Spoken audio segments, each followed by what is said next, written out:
Здравейте! Религия на омразата. Това е много актуално днес, тази тема, защото не само за събитията в Европа, заради събитията в Европа и по света, тя винаги е била актуална тема, защото тук не говорим само за религия в общоприетия смисъл.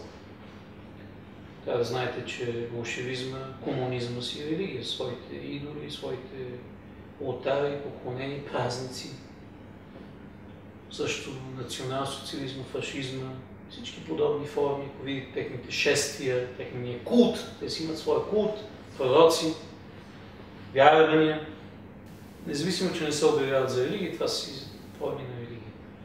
Кое ги обединява обаче? Както и много други религии.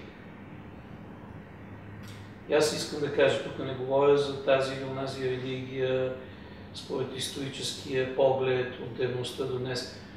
Говоря точно религия на омразата, защото тя е една. Има много лица, независимо дали някой ще обяви мюсюлманин, християнин, юдеин, или комунист, или нацист, или фашист, или каквато и да е идеология, по това се познава по омразата им.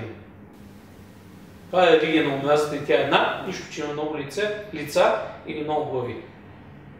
Една религия. И тя е типична, тя е религия на омразата. За съжаление обаче тази религия на омразата се крие много добре с различните вероизповедания, т.е. под формата на Бог, понятие Бог в името Божие, всъщност се вършат мерзости, които нямат нищо общо с Бога. Няма нужда да ви давам примери, които ви виждате, и всеки човек съвестен, който има човещина в себе си, т.е. има божествения закон в своята нравственост, в своята съвест, в своята етика, в отношението към другите, мога да усети това. Аз затова предпочитам някой да не ми се прави на религиозен, на нововярващ, да му видят делата, отношението, защото такъв е достоен. Бог, защото аз съм вярващ човек, Бог гледа по този начин на хората. Гледа на сърце, а не на лице. Това е много важно да подчерта. Гледа какво е вътре в човек, а не какъв се прави вънка в лице. Колко правоверен. Забележете, всички тези форми на религията на омразата винаги гледат на лице и винаги са правоверни. Те са единствени. Няма друга верна доктрина, освен социализма, или комунизма, или фашизма, или национал-социализма. Всички други са грешни и трябва да бъдат унищожени. Няма друга алтернатива. Това е типично. Докато Бог гледа на сърце. Не случайно да казва, това, което осквернява човека, не е външни спазвания или не спазвания, някакви наредби, а каквото е вътре в сърцето, т.е. дали има зло, зли помисли, проявления, мърсоти или обратното на чест, достоинство, лоялност, мир, любов, добротворство, благочестие, благотворителност, милосърдие. Тези неща гледа Бог. И да ви кажа, много се заблуждават някои, които гледат на лице.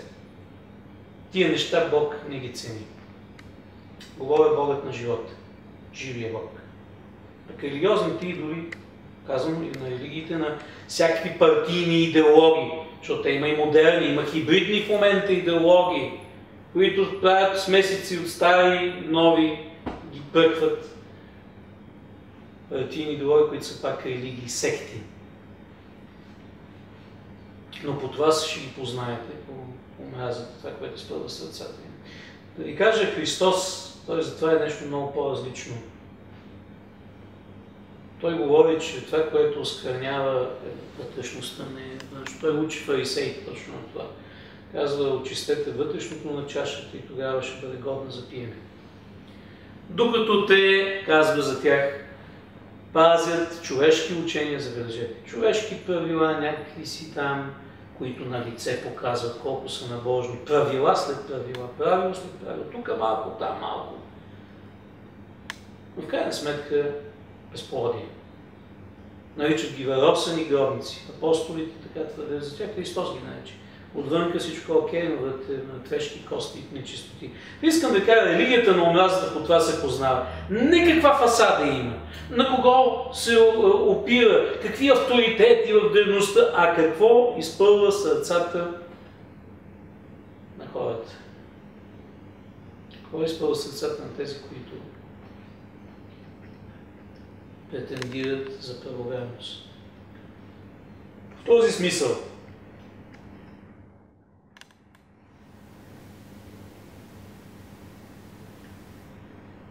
това са причините, поради които виждаме в име Божие или както е в ислямския фундаментализъм, всъщност да има човекоубийство в името на Бога, което е абсурдно.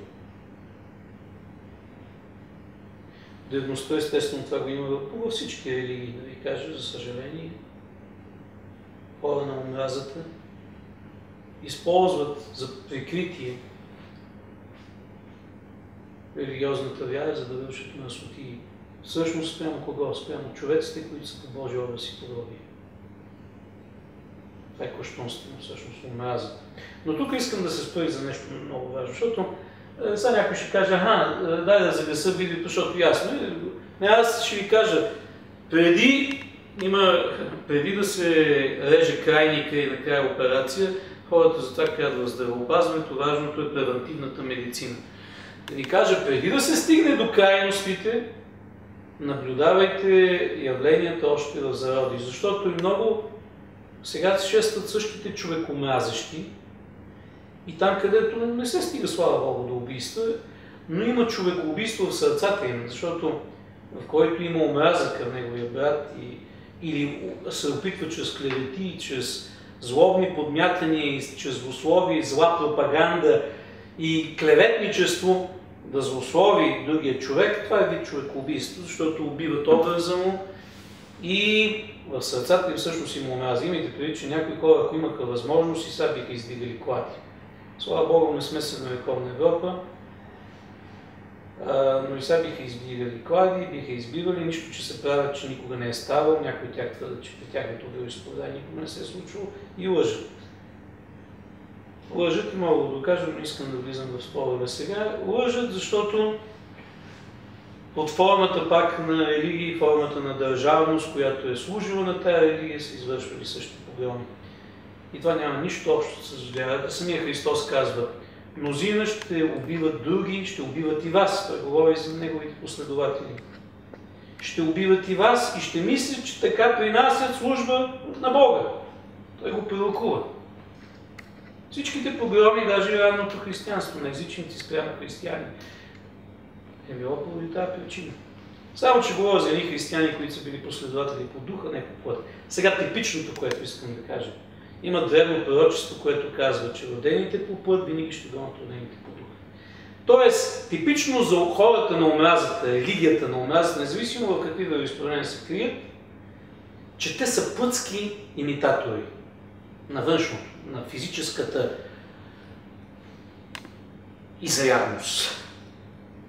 В тях може да видите какви поклони ще правят до земи, насякъде да се демонстрират. Хората да ги видят като верващи. Докато хората на духът са хора, които вътре следват истината и правдата и те търсят да бъдат одобрени от невидимия свят, от оня, когото виждат. Няма да ви говоря за някакви наизустени неща от хилядолетия, от други папагалски научени да повтарят, а те ще ви говорят от личния си опит, от духовната си практика, неща, които преживеят. Независимо, че той може да бъде опита в унисон с опита на техните предшественици в духовната традиция.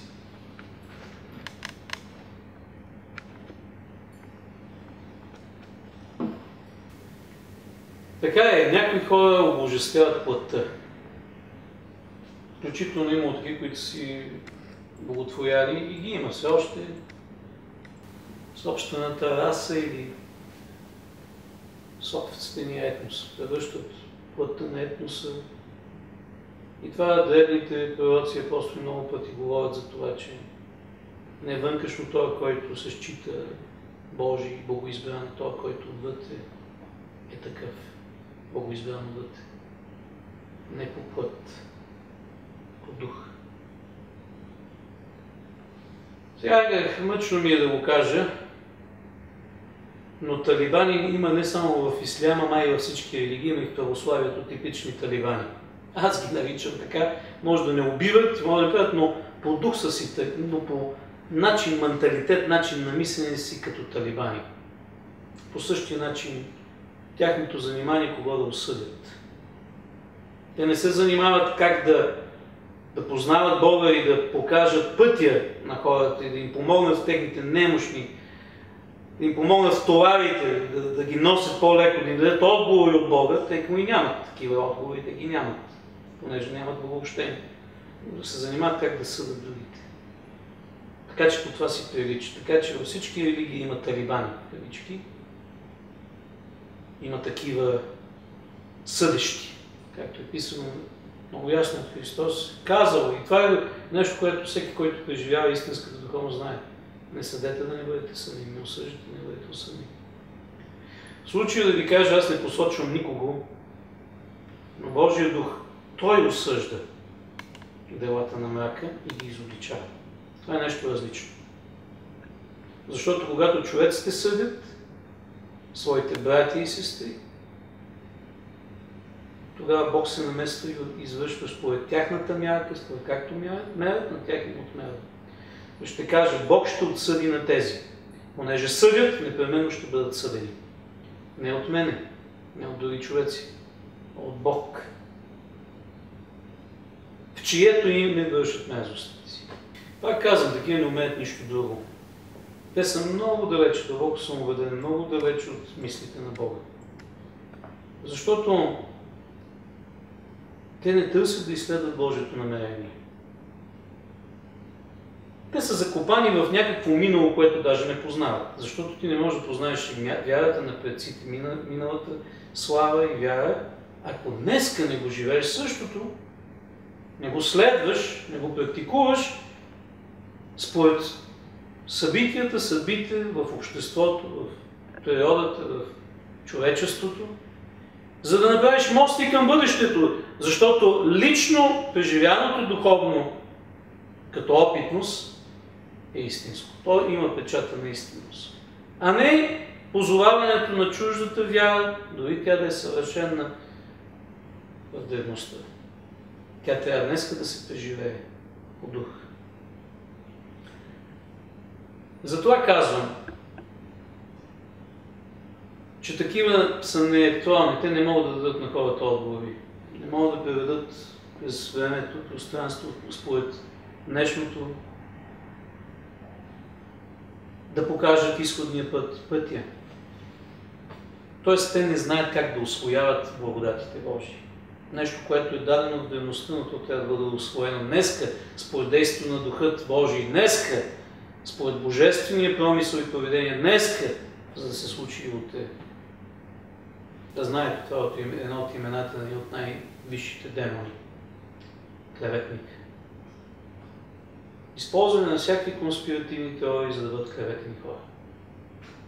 Хора, които независимо към каква общност, към каква група хора, към какъв етнос принадлежат, те отговарят в крайна сметка за собствените си постъпки, имат лична отговорност.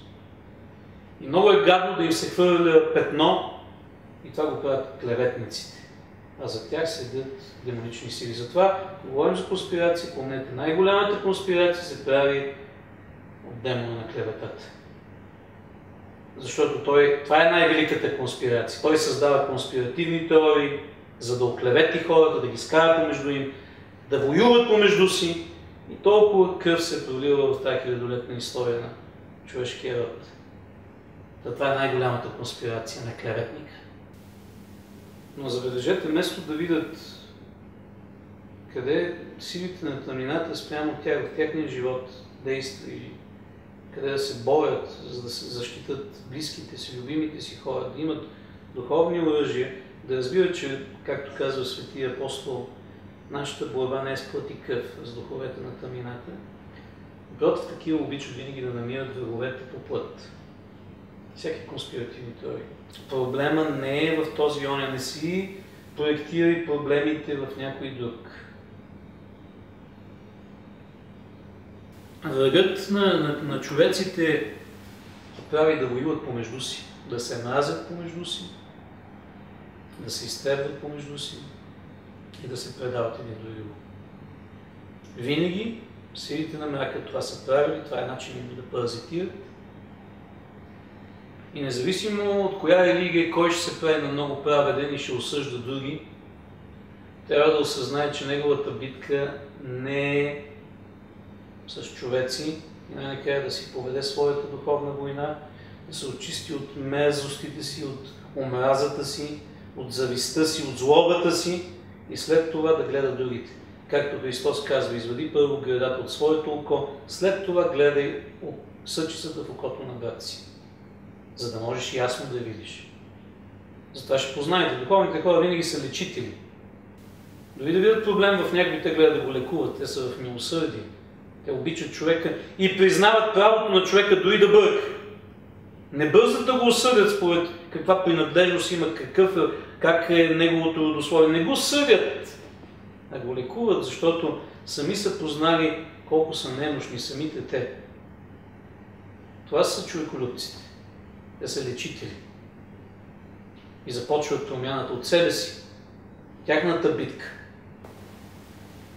И сега, понеже говоря за правоверността, и това е типично за... Там се крие религията на омразата, хората вдъхновени от омраза. Да ви кажа, Господ Исус Христос никого не укори, никого не порица, освен една категория хора. Това бяха фарисеите, които бяха лицемери. Той се обърна към своите ученици и каза: от всичко най-много се пазете класа на фарисеите. И после им поясни, че това е класа на лицемерието. И много пъти най-крайните му думи, когато ги изобличаваше като рожби на змията, т.е. тия точно правоверни, да си мислят, че са Божии, изобличи като рожби на злото, на злия. Та искам да кажа, това е единствените слова на Христос в гняв, в порицание, което показва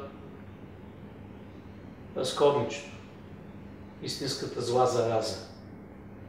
Защо е лицемерие? Искам да ви покажа така. Какво е лицемерие? Защото много хора не разбират лицемерието, мислят, че това е просто нещо. Не мога да кажеш друго, да мислиш. Това е от една страна вярно. Но в думите на Христос се говори за цялостно учение. Определен менталитет, начин на живеене, практика, духовен път, който в себе си възпитава хората да бъдат такива. Това даже не е да кажеш някой прикритост. Не е верно, напротив. Самия Христос казва, Христовия апостол казва: скрития ви живот в Бога ще стане явен. Говори за тайния живот в тайната стаичка, неща, които са потайни, но чието плод излиза навън. В този смисъл, точно обратното, той изобличава правоверните в техния стремеж навън да демонстрират пред човеците своите вяра в Бога и своите вътрешни духовни практики. Точно обратното. Христос учи, че това трябва да е духовна практика във вътрешния човек и тя не трябва не само да се демонстрира, тя трябва да е в тайно, вътре в човека, между най-интимните приятели, в духовната общност, в никакъв случай да не се демонстрира навън. Тия дела на духовна правда, която идва от духовно последование и вяра, това не трябва да се показва. И това са думите на Христос, който иска да изследва в свещените писания. Обратното обаче, съвременните фарисеи навсякъде демонстрират колко са набожни, как пазят всичко, което Бог им е рекал.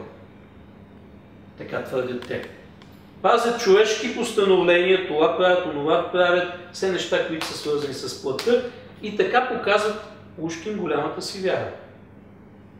Обратното на това, което Христос учи.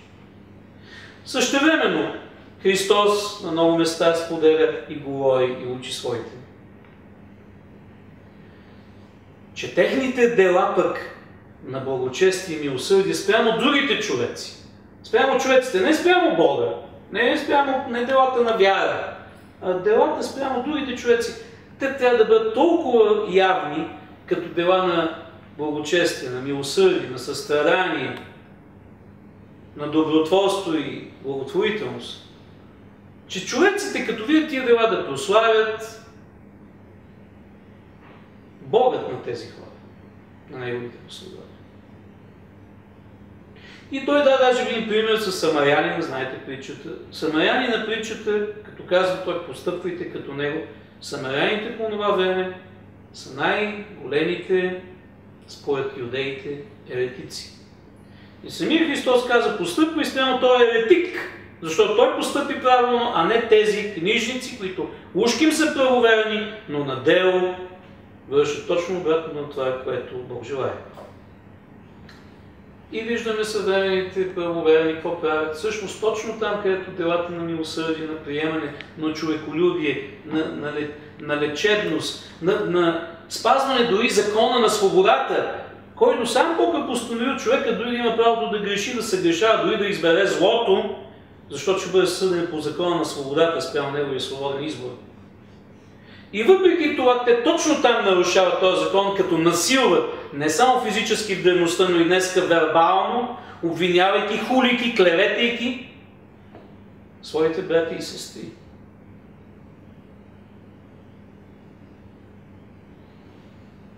Такива вечно съдят, обвиняват, търсят кого да нарекат, да обвинят, да осъдят. Ето това е лицемерието, това е класа на лицемерието. Вътрешният духовен живот, демонстративен, превърнат в някаква фасада, в някаква бутафория. И обратното, там пък където ние трябва да имаме човешки взаимоотношения помежду си, в онази мярка, която Христос ни учи, с която мярка мен така ще ни съдне, точно там те обратното съдят и предават своите единокръвни. Да ви кажа, приятели, понятието православен, това е голяма енигма. Много днеска се наричат православни. Но в тесния смисъл, конкретния, който са влагали светите отци, си имал предвид симвоверието изповед кредо. Там, където те изповядват никейския символ, знаете, никейският симвоверио, в кого вярват. Това е буквално дефиниция. Няма да коментирам това, че древните, тая дефиниция преди да се дефинират, те са живяли в духовните си общности, вътрешния живот. Но само ще кажа, че това се разбира от древните борци за истинност в вярата и в божественото откровение. Това се разбира и под православие.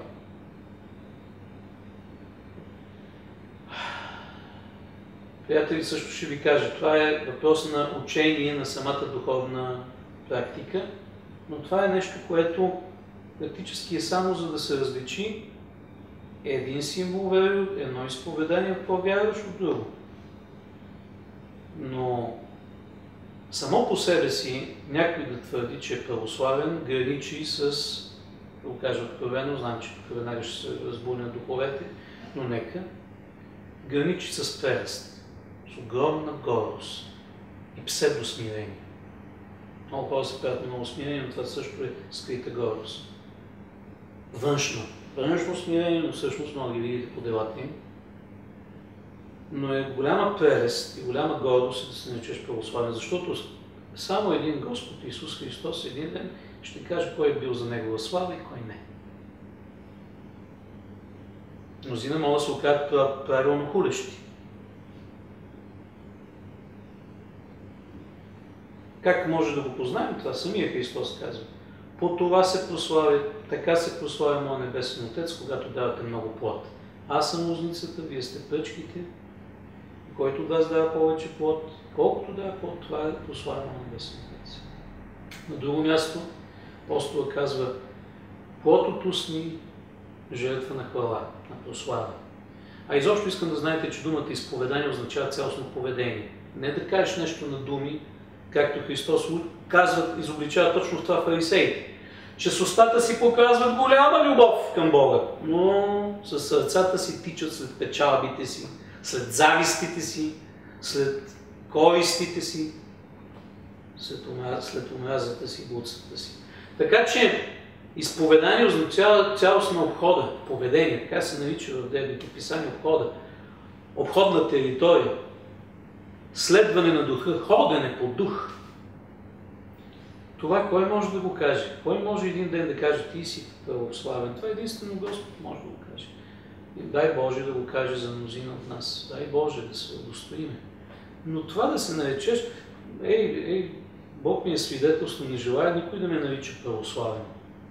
Сега.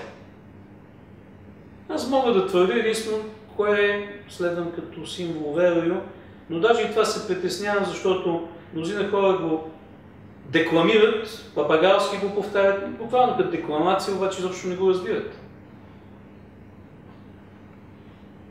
Така че относно православието искам да кажа, защото и там, за съжаление, под фасадата, под бутафорията се присламчили страшно много агенти на омразата. Аз така ще ги нарича агенти на омразата. Също, приятели, аз се очудвам някои хора, като почвам да говорят без църквата, няма спасение. Само в църквата има спасение. Не, че това не е истина, обаче те са го превърнали в лъжа. Ще ви кажа защо са го превърнали в лъжа. Аз ще кажа нещо простичко. Да, действително. Но само където е Христос, там е църквата. Без Христос няма църква. Тоест, мнозина, вместо да съчетават хората с Христа, понеже не го познават и не го следват реално, т.е. живия Христос, който не е някъде напуснал, той казва, аз съм с вас. И след своето възкресение, аз съм с вас. Такива хора превръщат това в една лъжа. Защото не забравяйте думите на Христос към тогавашната юдейска синагога и църква, която за нея беше най-важното съботния ден. Знаете, тогава бяха богослуженията им и почитането на съботата беше част от религията, една от най-основните части. Затова го хулеха и гонеха. Но той казва, не знаете ли? Не човекът е за съботата създаден, а съботата е създадена за човека. Ако го префразираме днес като модерно време, това означава, не човекът е създаден за църквата, а църквата е създадена за човека. Мистерията на църквата. Говоря за църквата, събранието, говоря земното пребиваване. За небесната няма какво да коментирам, тя е голяма тайна и мистерия. Има много папагали, които говорят неща без да разбират. Но само това ще спомена. Църковната институция ние не сме за да принадлежим към нея. Това нищо не ни дава.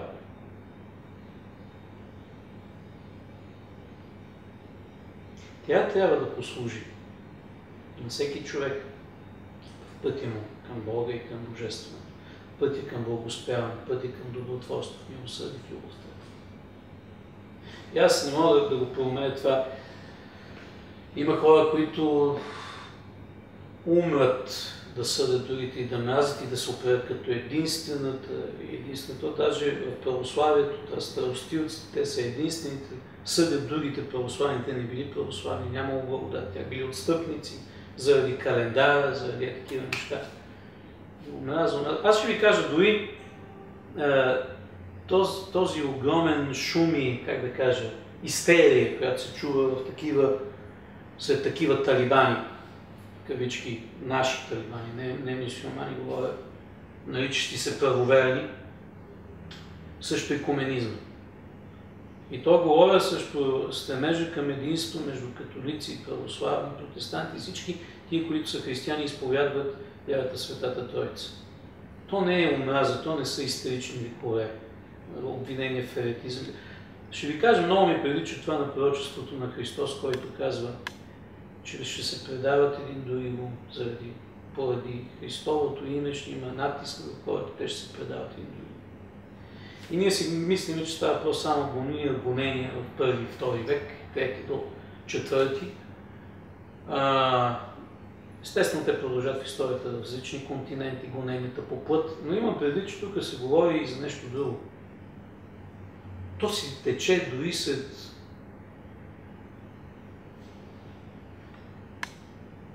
европейските народи, изобщо в съвременния свят, дори в западното общество, демократичното общество, да кажем, да обобщиме.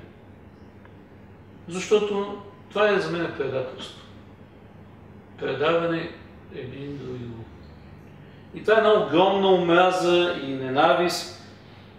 Кой си ти, човече, че вместо Христос ще кажеш кой е Негов и кой не е? И ти не си Христос и Христос не те е поставил там, за да съдиш и будиш. И не се оправдавай със светилци, някакво какво прави. Те ще бъдат оправдани, съдени или похвалени от Бога. Ти какво правиш днес? Не се скри зад старовременните. Защото това е голяма мерзост. Дори ще ви кажа, самият Христос много ясно е подчертал, че има защита. Защитата е самия Той. Той е гаранцията за един човек, ако следва Христа, Бога и търси Неговия Отец. Търси Светата Троица. Не е гаранция този или онзи, не е институция. Гаранция е самия Бог. Защото една институция може да се превърне в мъртва черупка или може да е ствол, който е изсъхнал и клоните му изсъхнали и трябва да се отсече, за да остане само корен, който е свят. И това естествено не става човеци от Бога. Но как смеят някои да претендират, като много ясно светите мъдри предци са казали, там където Христос там е истинната църква. Какво означава църква? Това е събранието на призваните от Бога. Там, където Божият глас живее, където Бог е настанен и ги призовава. С какво право някой си присвоява това, което е Христово? Слага каручката преди коня, ако каже грубо. Не, че сравнявам нито църквата, нито Господ Исус Христос, но говоря като методология. Кой спасява? Христос, който е в църквата, ако е в църквата. В тази църква, в която е. А не човешки препоръки и себеправедност. Типично за себеправедността е някой да се обявява за правоверен. С това говоря толкова емоционално за тъй наречените правоверни. Това е себеправедност. Бог е той, който чрез плодовете и делата на духа в тебе ще покаже, че ти си угоден. Пред когото трябва да покаже. Не е задължително всички да те оценят. Както Христос казва, всички, които ви похвалят, не им се радвайте, защото така правиха на лъжепророците. Радвайте се, когато ви хулят мнозинството, защото така правиха на истинските Божии синове и дъщери, на истинските пророци. Така че това е една голяма мерзост, но ето защитата, която самия Христос казва. Казва, който иска, ще му се даде, който търси, ще намери, който хлопа, ще му се отвори. И казва, ако вие сте зли и знаете да давате добри неща на децата си, няма да дадете на детето си камък, когато ви поиска хляб, нито змия, когато ви поиска риба, нито пък скорпион вместо яйце. Колко повече Небесният Отец ще даде Светия Дух на тия, които искат от Него. Точка. До тук. Ма кой го раздава Светия Дух? Отец. И ако някой отива с вяра, където иде, с истинска вяра, истинност, и иска от Бога, и търси, нима няма да му се даде Светия Дух. И как някои казват, не може да се молим с тия, не може да се молим с ония, и дават стари правила. Но днеска Божия Дух това заявява, защото искам да подчертая. Никое следващо правило не може да е истинно, ако не почива на предходните. Защото и Светия апостол Павел, неговите учения стъпва на думите на Христос. Това и на всички други апостоли. И той казва, основата е Христос, всеки да внимава какво гради върху нея. Всяко следващо учение, до толкова доколкото е в унисон на заповедите на Христос и на апостолите след него, до толкова то е истинно. И тогава трябва да се замислим, ако фундамента, ако го кажа като преобразно, ако конституцията на вярата е нарушена, как някои се обосновават на вторични, теоретични, на частни закони във времето и пространството в историческата църква, а пренебрегват основния закон на вярата. Основният закон на вяра. Как ти казваш и смееш да кажеш, че виждаш ли тия не нямало Божия дух в тях, че не били от Божия дух? Кой си ти, че ще го кажеш? След като Христос е рекал, че тия, които искат от Отец му, търсят и хлопят, непременно ще им се даде. Какво е тук тая гордост и прелест и себеправедност? Да не бъде. Така че Бог дава щедро на всеки. Друг е въпросът какво ще направиш с даровете и благата. Това е вече второ, трето и четвърто. Какво ще направиш с благата? Може да искаш, може да търсиш, може да хлопаш. Но вече има и елемента какво ще направиш с това, което ти се даде. Това е нещо, което е много дълбоко, но тук не е, ще се разпростане прекалено дълго, някой няма да дочака финала на моите думи. Приятели, относно календара. Христос много ясно ги учи своите ученици, кое е важното, кое е второстепенното. Календарът дали е важен? Вероятно. Светите апостоли обаче казват каква е неговата важност. Деяния на апостолите в Атина, Павел много ясно заявява, Бог е дал времена и предели, за да могат хората да търсят Бога, в когото съществуват и чрез когото съществуват. Това са с надума инструменти. Времето не е Бог, нито може да бъде идол, за някой става идол. Бог е създал времето, но Бог не е времето. Бог е във времето, Бог е извън времето, Бог е във всичко и това е голяма мистерия, не искам да навлизам вътре, да не звучи като някаква философия, но факт е, че времето не е Бог. Но е поставено времето, ограничение време и пространство, за да можем в това време и пространство да търсим Бога. Ценни ли са празниците? Естествено, за да могат в тях хората чрез светите примери на ангели, на светии, на предците ни, на първородните, да може да мисли, да разсъждава и да има този синхрон, да потърси, за да намери от същия източник в своя живот и живота на общността си. Но това не може да бъде идол, не е свещена крава, както е в източните учения. Не може да бъде това. И не трябва, Бог това не го абсолютизира. Затова апостола го казва на едно място много ясно в своето послание към Колосяни. Казва, никой да не ви осъжда за неща, които са свързани с новолуние, всеки какви си празници, нека си го прочете, който иска. Казва, какво ядете, какво не ядете за тия неща, защото това са само сянка на нещата, които са същността, а същността е Христос. Това са само сянка. Да не ви съди никой! Казва, никой да не ви осъжда. Тоест, това е и към днешните талибани. Защото светия апостол Павел ясно го казва. Един човек, един ден за Господа го пази повече, отколкото другите дни. Друг пък човек за Господа не го пази този ден. Друг за Господа яде. А трети за Господа пък не яде. И той казва, каквото и да правите, за Господа го правете. Един яде, друг не яде, един я пази деня, другия не го пази. Въпросът е за Господа да го правите. Било да го правите, било да не го правите. Много ясен е. Прочетете го. И казва, всичко е важно за Господа да го правите, да бъдете с това съзнание, да бъдете с тази любов. А не да се съдите. Не да ви служи за препирни, за осъждане. Защо го говоря това? Точно за да покажа колко са нелепи тези дребнавости в очите на Бога. Да ви кажа, някои от тия хора така са представили пред човеците, пред външните Бога, че аз не виждам как могат да повярват в такъв Бог.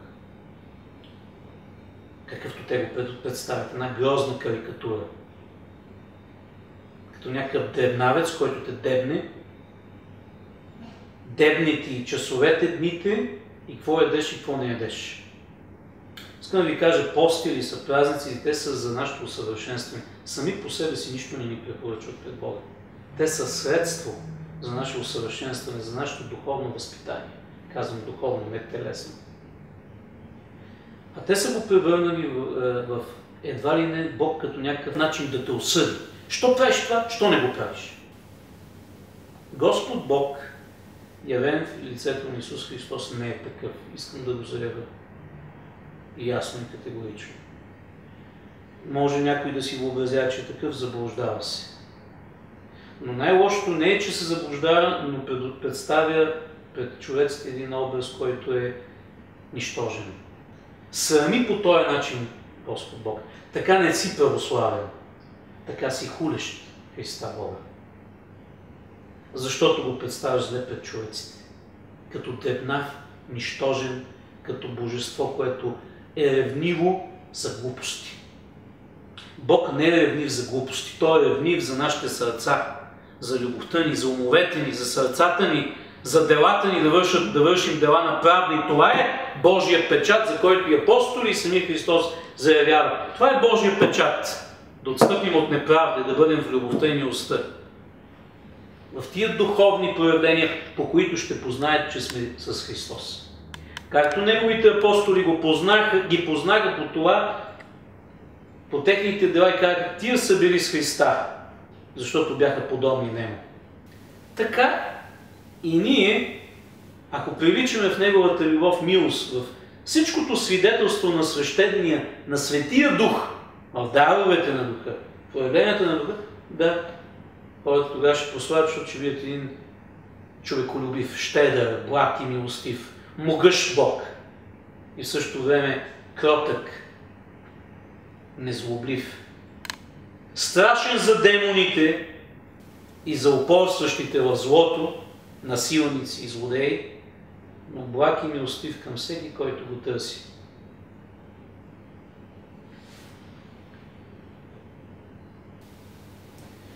Ще завърша темата с това за религията на омразата и хората на омразата, които следват тази религия. Много се изопачават думите на Господ Исус Христос, но аз ще ги заявя две думи, които изглеждат противоречиви, но следно.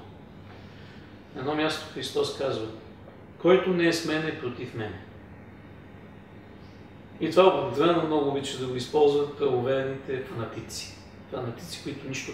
Фанатизма е това фанатичната вяра, да не разбираш нещо, папагалски буквата да следваш и да използваш, за да биеш другите с нея. Но ще напомня и другите думи на Христос, които Той казва на своите ученици. Който не е против вас, от към вас. Коя от двете истини? Ще кажа и двете, но въпрос, за да ги разбира човек. Когато казва, който не е с мене против мене, той по-нататък да пояснява какво казва. Който не събира с мене, той разпилява. Се обърна към всички хора, които все пак имат вяра и търсят Бога. Не разпилявайте Божието дело. Не се чудете как да делите хората и как да ги гоните, как да ги съдите. Напротив, събирайте в Божията любов, Христовата милост. Защото Христос събира. И който не събира с Него, той е всъщност против Него. Когато Той казва, противници са тези, които не са с мене, в какво са с Него да бъдат? Той дойде да събере и каза, аз дойдох да ви събера под крилото си. Който чете Евангелията, там ще види тия дълбоки Негови думи. Аз дойдох да събера всички при мене, всички да ги защита и изцеля. Спася. Тия, които не са с Него в това модело, те разпиляват и те са противници Негови, независимо, че могат да се наричат правоверни, както си щат. И обратното, помнете. Който не е противник, дори да ви кажа, може да не се нарича християни, може да не се нарича и вярващ, но уважава, почита и не бърза да хули истините на Божествената реч и Божественото Слово.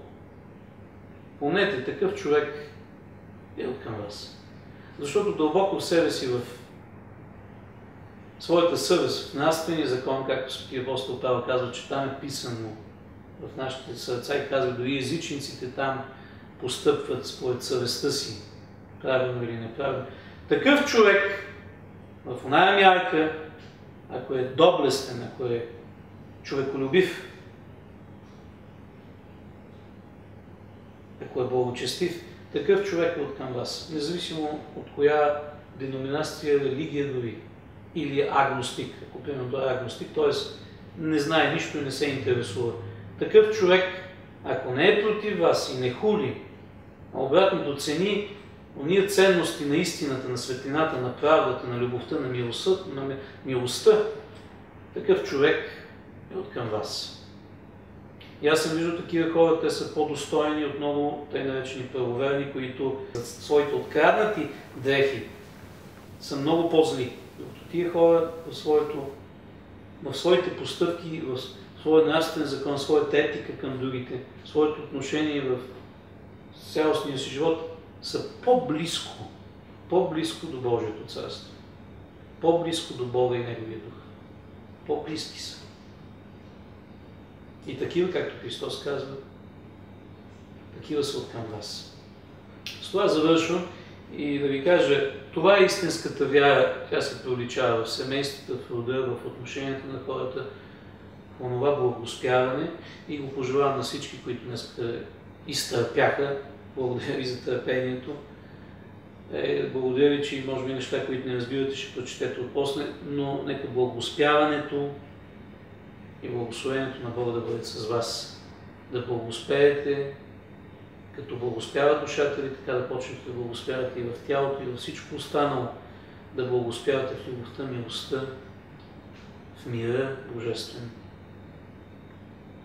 До нови срещи!